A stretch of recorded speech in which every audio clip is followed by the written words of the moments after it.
This week's discussion was honestly really interesting. Going into it, was really on the side of free will. I just feel like everything that I do is under my control. And reading the discussions, it kind of opened my eyes more to the fact that determinism actually really exists for the most part in all of us. And what I found interesting from it was most people's examples weren't, determinism on a large scale, but it was more of like a small thing. And it goes back to the keyboard typing example from the lecture where the dude's typing the keys, and essentially he has a predetermined key in his head. And that kind of made me realize that, I'm not actually thinking, yes, I want to press this key, but it's those predetermined things that kind of give us that determinism. Another thing I found interesting was the idea of free will or determinism based on location in the world.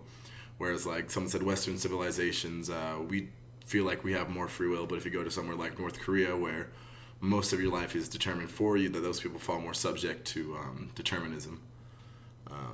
Another thing I found interesting, that people who suffer from things like a mental disability don't really have as much free wills as those others who don't.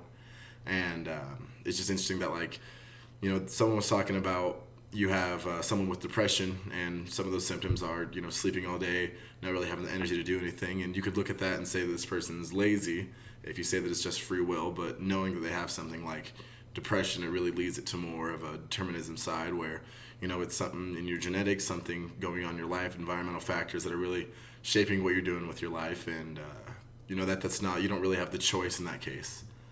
The last thing that I found that I took away from it is, free will would make things a little bit morally ambiguous, if you take determinism into consideration, because if we just said that everybody has free will and that everything we do you're 100% responsible for, it kind of makes this gray area in morality. Whereas, with determinism, there's events that lead up to things that you do that makes for sort of a gray area in like the court systems and, choices that you make in life. And, just overall from the discussion standpoint, I really open my eyes to the things that I do on a daily basis that, might not just completely be free will.